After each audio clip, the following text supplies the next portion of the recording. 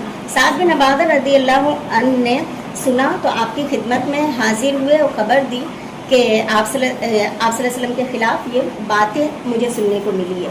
تو آپ نے انصار کو جمع کرنے کا فیصلہ کیا کہ سعد بن عبادہ کو کہا کہ تم انصار کو جمع کرو. پھر ان میں تشریف لے گئے اور خطبہ دیا اور فرمایا انصاریوں یہ کیا گفتگو ہے جو مجھے تمہاری طرف سے سننے کو مل رہی ہے؟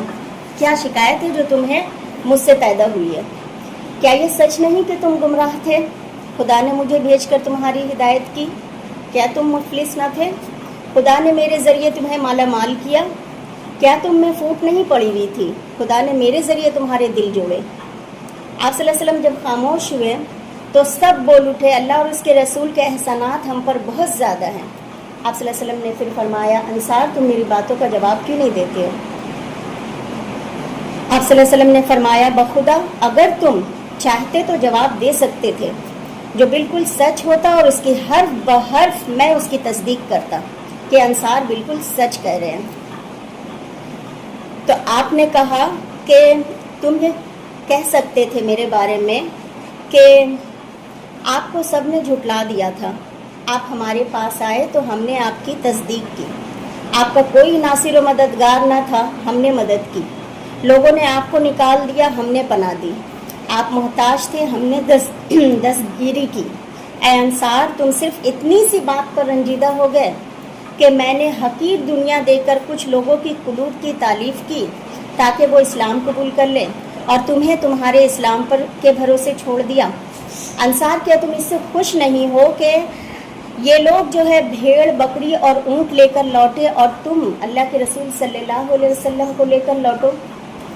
خدا کی قسم جس کے قبضے میں محمد کی جان ہے، جو کچھ تم لے کر لوٹو گے وہ اس سے کہیں بہتر ہے جو وہ لے کر لوٹیں گے. اگر یہ ہجرت نہ ہوئی ہوتی تو میں انصار کا ایک شخص ہوتا، یعنی مجھے انصار میں ہونا اتنا زیادہ پسند ہوتا. اگر سب لوگ ایک راستے سے جائیں اور انصار دوسرے راستے سے تو میرا راستہ وہی ہوگا جو انصار کا ہے. خداوند انصار پر رحم کر، انصار کی اولاد پر رحم کر، انصار کی اولاد پر رحم کر. اس پراسرار خطبے سے آنکھیں اشکبار ہو گئی اور داڑھی آنسوؤں سے تر ہو گئی اور انصاری چلا اٹھے کہ ہم رسول اللہ کو حصے میں پا کر بہت خوش ہیں. تو یہ ہے اللہ اور رسول کی محبت، ہر چیز پر غالب، یعنی ہر چیز سے زیادہ. اور یہی ہم سب کا امتحان ہے کہ جب بھی آپ کو دنیا اور دین میں چوائس کرنا پڑے تو ہمیشہ دین کو چوائس کریں، دنیا کو نہیں. تو یہاں پہ آپ دیکھیے کہ اسی وجہ سے یہ واقعہ جو ہے آیت نمبر 24 کے بعد آئی، چونکہ پورا کا پورا آپ دیکھیں ٹاپک چینج ہو رہا ہے. بظاہر دیکھیں تو ایک دم موضوع تبدیل ہو گیا ہوتا ہے اور انسان کو سمجھ میں نہیں آتا کہ ابھی تو جو آیتوں میں ذکر تھا اللہ رسول آبا اجداد اور باقی سب کی محبت کی بات ہو رہی تھی، پھر یہ ایک دم سے جنگ حنین کی بات کہاں سے آ گئی؟ اور صرف ان دو باتوں کے بعد پھر بات ختم بھی کر دی گئی، یعنی اب جنگ حنین کا ذکر ختم بھی ہو گیا. تو حنین کا واقعہ جو تھا یہ عملی مثال تھی اس بات کی کہ اللہ اور اس کے رسول کی محبت دراصل ہر چیز پر بھاری ہونی چاہیے۔ یہاں پہ آپ نے جو واقعہ پڑھا کہ جب اللہ کے رسول کی محبت کیسے انصاریوں کے دل لبریز ہو گئے، یعنی کہ کیسی محبت ہونی چاہیے، تو جب اللہ رسول کی محبت دل میں آ جاتی ہے تو دنیا کے مال و متاع کچھ اہمیت نہیں رکھتی انسان کے لیے۔ آیت نمبر 27،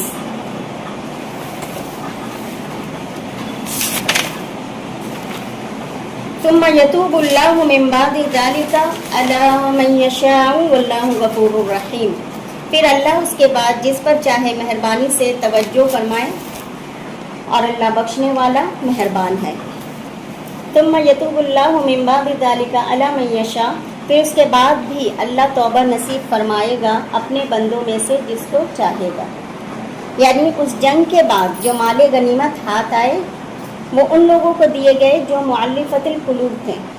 پھر یہ لوگ جو آج تک اسلام کے دشمن تھے اسلام کے صفوں میں شامل ہوئے۔ کون لوگ؟ یہ جو بنو حوازن تھے اور بنو ثقیف۔ میں نے کہا نا کہ جب مسلمانوں کا وار پڑا تو یہ لوگ بھاگ گئے تھے، تتر بتر ہو گئے۔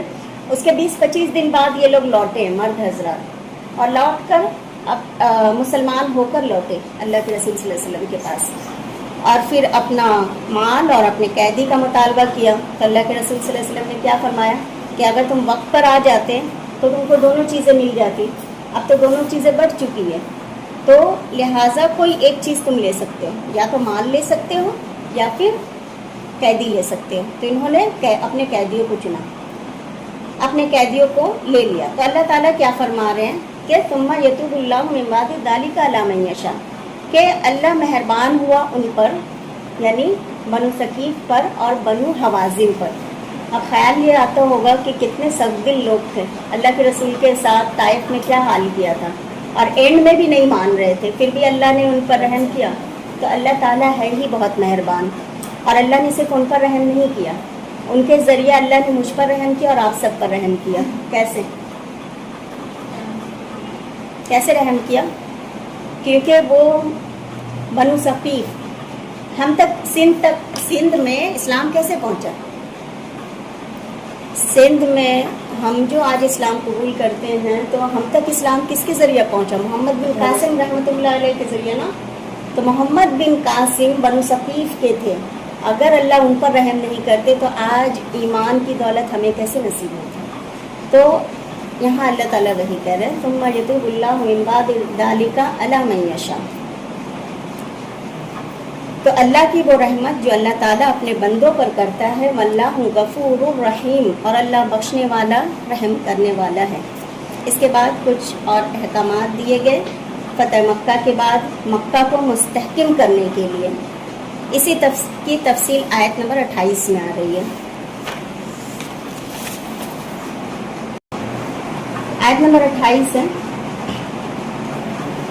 اعوذ باللہ من الشیطان الرجیم، یا ایھا الذین آمنوا انما المشرکون نجس فلا یقربوا المسجد الحرام بعد عامهم ھذا وان خفتم عیلۃ فسوف یغنیکم اللہ من فضلہ ان شاء ان اللہ علیم حکیم۔ مومنو، مشرک تو نجس ہیں، تو اس برس کے بعد وہ خانہ کعبہ کے پاس نہ جانے پائیں، اور اگر تم کو مفلسی کا خوف ہو تو اللہ چاہے گا تو تم کو اپنے فضل سے غنی کر دے گا، بے شک اللہ سب کچھ جانتا اور حکمت والا ہے۔ یا ایھا الذین آمنوا، اے لوگوں جو ایمان لائے ہو، انما المشرکون، بے شک مشرکین، نجس ناپاک ہیں۔ نجس کا لفظ ظاہری اور باطنی دونوں ناپاکیوں کے لیے آتا ہے، اور بعض اوقات دونوں میں سے کوئی ایک کے لیے بھی ہو سکتی ہے، یعنی حسی، مانوی، ظاہری، باطنی سب طرح کی ناپاکیوں کے لیے یہ لفظ آتا ہے۔ کیونکہ بعض چیزیں بظاہر دیکھنے میں صاف ہو سکتی ہے، لیکن مگر کیا ہے کہ اندر میں ہو سکتا ہے وہ ناپاک ہو، اور بعض چیزیں ظاہری طور پر تو گندی معلوم ہوتی ہے اور اندر بھی ہو سکتا ہے ناپاک ہو۔ تو ظاہری اور باطنی دونوں نجاستوں کے لیے بھی، اور ان میں سے کوئی ایک کے لیے بھی۔ تو اے ایمان والو بے شک مشرک نجس ہیں. اب اس سے کون سی نجس مراد ہے؟ ایسا نہیں ہے کہ مشرک کو اگر آپ چھو دیں گے تو آپ کا وضو ٹوٹ جائے گا، ایسا نہیں ہے. یہ کون سی نجس ہے؟ جو علم اور عقل کے ذریعے معلوم ہو، یعنی باطنی عقیدے اور اخلاق کی نجاست، عقائد کی ناپاکی. عقائد کی ناپاکی اصل نجاست ہے ان کی. اور اگر کسی درجے میں دیکھا جائے تو ظاہری ناپاکی بھی ہوا، کیونکہ مشرکین جو ہے وہ وضو کا اہتمام نہیں کرتے، وہ طہارت کا اہتمام نہیں کرتے ہیں، جنابت وغیرہ کا اہتمام نہیں کرتے، تو اس وجہ سے ظاہری ناپاکی بھی ہوئی. لیکن کیا مشرک کے گھر کا نہیں کھانا چاہیے؟ تو ایسا نہیں ہے، کیونکہ اس کی جو ہے دلیل ہمیں رسول اللہ صلی اللہ علیہ وسلم کی حدیث سے ملتی ہے. اللہ کے رسول صلی اللہ علیہ وسلم ایک بڑھیا کے مشرک بڑھیا تھی، اس کے گھر کے مشکیزے سے پانی ڈال کر آپ نے پیا تھا. تو یہاں پہ کیا فرمایا جا رہا ہے کہ مشرکین نجس ہیں. فلا یقرب المسجد الحرام، پس نہ وہ قریب جائے مسجد حرام کے. مسجد حرام سے مراد کون سی مسجد ہے؟ بیت اللہ شریف کے بیت اللہ شریف کے ارد گرد کی مسجدیں بھی، پس نہ وہ قریب جائیں مسجد حرام کے. بعد عامہم ھذا، اپنے اس سال کے بعد. عمرے اور حج کے لیے اب مشرکین مکہ نہیں جا سکتے، یعنی اس سال 9 ہجری کے حج میں تو مشرکین بھی شامل ہیں، مگر آئندہ کبھی کوئی مشرک حج کے لیے نہیں آ سکے گا، اور نہ کسی مشرک کو بیت اللہ یا مسجد حرام کے قریب آنے کی اجازت ہوگی. تو جیسے نبی صلی اللہ علیہ وسلم نے خانہ کعبہ میں رکھے گئے 360 بتوں کو توڑ کر ان کو ختم کر کے کیا کیا تھا؟ خانہ کعبہ کو پاک کیا تھا نا. اسی طرح رسول اللہ صلی اللہ علیہ وسلم نے جیسے خانہ کعبہ کو بتوں سے پاک کیا تھا، تو ان بتوں کے پوجنے والوں کو بھی مکہ سے پاک کیا گیا. اور یہ اللہ تعالیٰ کی ایک رسول اللہ صلی اللہ علیہ وسلم کی اسٹریٹجی ہے کہ اس طرح دیکھیے کہ مشرکین جو تھے نا وہ خانہ کعبہ سے بہت محبت کرتے تھے. آپ کو یاد ہوگا جب ابرہہ نے حملہ کیا تھا کعبہ پر، تو اس وقت جو ہے کعبہ کا راستہ دکھانے والا ابو رغال تھا جس نے راستہ دکھایا تھا. تو جب وہ ابو رغال مر گیا تھا تو مشرکین کو اپنی اس بیت اللہ سے اتنی محبت تھی کہ اس کے مرنے کے بعد برسوں تک اس کی قبر میں جا کر وہ پتھر برسایا کرتے تھے، تو بیت اللہ سے محبت کی بنا پہ. تو اب جب یہ فیصلہ ہوا، یہ اعلان ہوا کہ اب مشرکین جو ہے حرم نہیں جا سکیں گے، تو ظاہر سی بات ایک دلی اٹیچمنٹ تھی. بہت سارے لوگوں نے اس وجہ سے بھی اسلام قبول کیا کیونکہ وہ بیت اللہ سے دور نہیں رہ سکتے تھے. یہاں پہ عامہم، عاموں کا لفظ جو ہے وہ عامن سے ہے. عامن کا لفظی معنی ہے تیرنا، تو تیرنے سے پھر عوام یعنی سال کیسے بن گیا؟ کیونکہ دیکھیے ہم لوگ ریلیٹ کرتے ہیں جیسے کہ سال یا وقت کی تبدیلی سورج کے رفتار کے مطابق ہوتی ہے. زمین اپنے محور کے گرد گھوم رہی ہے اور سورج بھی اپنے محور کے گرد گھوم رہا ہے، ہم سب کو پتہ ہے. اور ستاروں سیاروں کے بارے میں تو اللہ تعالیٰ خود قرآن میں فرماتے ہیں کہ وَكُلٌّ فِي فَلَكٍ يَسْبَحُونَ، کہ سارے کے سارے اپنے مدار پر گھوم رہے ہیں. تو پھر اسی سے اور یہاں پہ عام جو ہے یہ سال کے لیے استعمال ہوا، تو سال بھی جو ہے وہ تیرتے چلے جا رہے ہیں. اسی سے پھر یہ عام سال کے لیے استعمال ہونے لگا، اور عوام بھی اسی لفظ سے ہے. بعد عامہم ھذا، اپنے اس سال کے بعد، یعنی یہاں عام سے مراد 9 ہجری کے بعد جب اعلان برات ہوا تھا اس وقت بھی یہ مشرک شامل تھے. وَإِنْ خِفْتُمْ عَيْلَةً، اور اگر تم ڈرتے ہو مفلسی سے. عیلہ کا لفظ اول سے نکلا ہے. ہر وہ چیز جو انسان کو بوجھل کرتی ہے، تو اہل و عیال ہم کہتے ہیں نا، تو جو اہل و عیال ہوتے ہیں انسان کے، وہ بھی ایک طرح سے ان پر بوجھ ہوتے ہیں، یعنی ان کی ذمہ داریاں ہوتی ہے نا، خرچ و اخراجات کی ذمہ داری انسان کے سر ہوتی ہے. اسی وجہ سے انسان بوجھل ہوتا ہے. تو ایلا اصل میں وہ مفلسی ہوتی ہے جو اہل و عیال کی وجہ سے ہوتی ہے. تو یہاں پہ اللہ تعالیٰ کیا فرما رہے, وَإِنْ خِفْتُمْ عَيْلَةً, اگر تم مفلس ہونے سے ڈرتے ہو کہ ہم اپنے بچوں کو کہاں سے کھلائیں گے اگر مشرکوں کو یہاں آنے نہ دیا گیا, کیونکہ ہمیں پتہ ہے کہ پورے باہری خطے سے, بیرونی عرب سے لوگ آتے تھے خانہ کعبہ کا حج عمرہ کرنے کے لیے. تو جب جہاں لوگ زیادہ آئیں گے تو بزنس بھی بڑھے گا, کیونکہ وہ ایک ریلیجیس جگہ کے ساتھ ساتھ ایک بزنس فیسٹیول بھی تھا. تو لوگوں کو بہت خوف ہونے لگا کہ لوگ جب رک جائیں گے تو ہمارا کاروبار کیسے چلے گا. تو جب کچھ لوگوں کو ان کی شرک کی وجہ سے وہاں آنے سے روک دیا گیا تو ظاہر ہے لوگ کم ہوں گے تو اب کاروبار پہ اثر پڑے گا, بزنس کم ہوگا. تو فرمایا کہ ابھی وقتی طور پہ تمہیں لگ رہا ہے کہ تم گھاٹے میں چلے گئے ہو, تو یاد رکھو فَسَوْفَ يُغْنِيكُمُ اللَّهُ مِنْ فَضْلِهِ, بس عنقریب غنی کر دے گا تم کو اللہ اپنی فضل سے. ان شاء, اگر اس نے چاہا, اللہ تمہیں کسی اور طرح سے غنی کر دے گا. تو کیا ہوا تھا, آپ صلی اللہ علیہ وسلم کی وصال کے چند ہی سالوں کے بعد مسلمانوں کو اتنی فتوحات ملی کہ روم اور ایران کے بادشاہوں کے جو ساز و سامان تھے, جو کپڑے تھے, جو جواہرات تھے, وہ سارے کے سارے اونٹوں اور گھوڑوں پر لد کے مدینہ جا رہے تھے.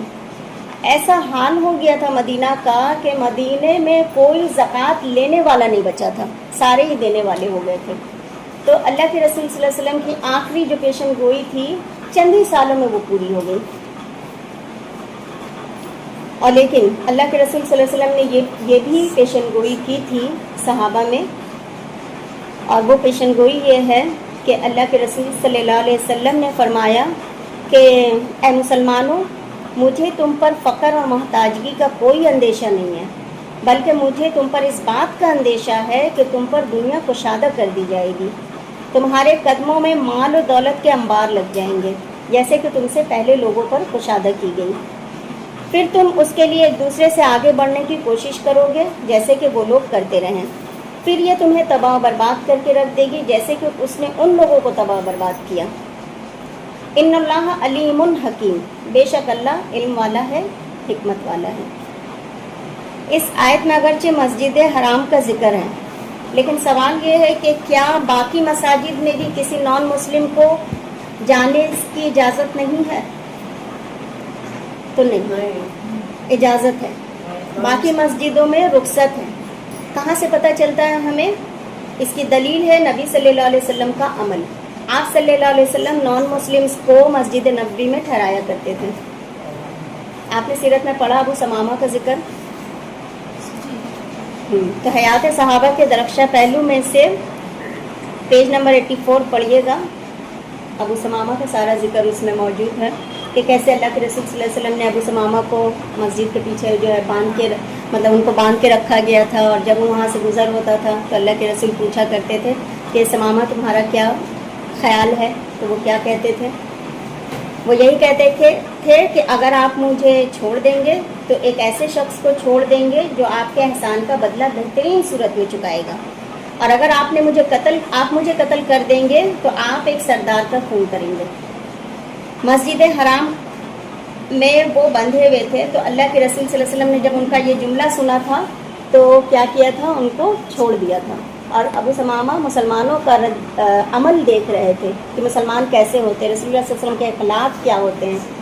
تو اس وقت تک وہ ایمان نہیں لائے تھے, لیکن جب اللہ کے رسول نے ان کو آزاد کر دیا, وہ کچھ دور چلے گئے, جانے کے بعد وہاں جا کے وہ پھر سے غسل کرتے ہیں اور صاف کپڑے پہنتے ہیں, اور پہن کے آ کے پھر اللہ کے رسول کے ہاتھ میں ایمان قبول کرتے ہیں. اور کرنے کے بعد پھر مکہ جاتے ہیں, اور جا کے خانہ کعبہ میں اعلانیہ کہتے ہیں کہ میں مسلمان ہو گیا, اور دعوت دینے لگتے ہیں. تو جب مشرکین جب ان کو مارنے کے لیے جاتے ہیں تو کچھ لوگ کہتے ہیں کہ ارے یہ تو فلاں جگہ کی سردار ہیں, اگر ہم ان کو مار دیں گے تو ہماری جو اناج سے مدد ہوتی ہے یہ لوگ جو کرتے وہ بند کر دیں گے, تو ہم تو قحط سالی میں گرفتار ہو جائیں گے. تو پھر وہ لوگ ان کو چھوڑ دیتے ہیں. لیکن یہ ابو ثمامہ جب مسلمان ہو جاتے ہیں تو بہت زیادہ جو ہے مسلمانوں کی مدد کرتے ہیں, اور پھر مشرکین کا وہ اناج بھی روک دیتے ہیں, اس لیے کہ یا ایمان لاؤ یا پھر اناج ملے گا تم کو. تو یہ ساری اسٹوری آپ لوگ اس میں سے تو جو بندی بنا کر جاتے تھے انہیں کو لاتے تھے رسول اللہ صلی اللہ علیہ وسلم.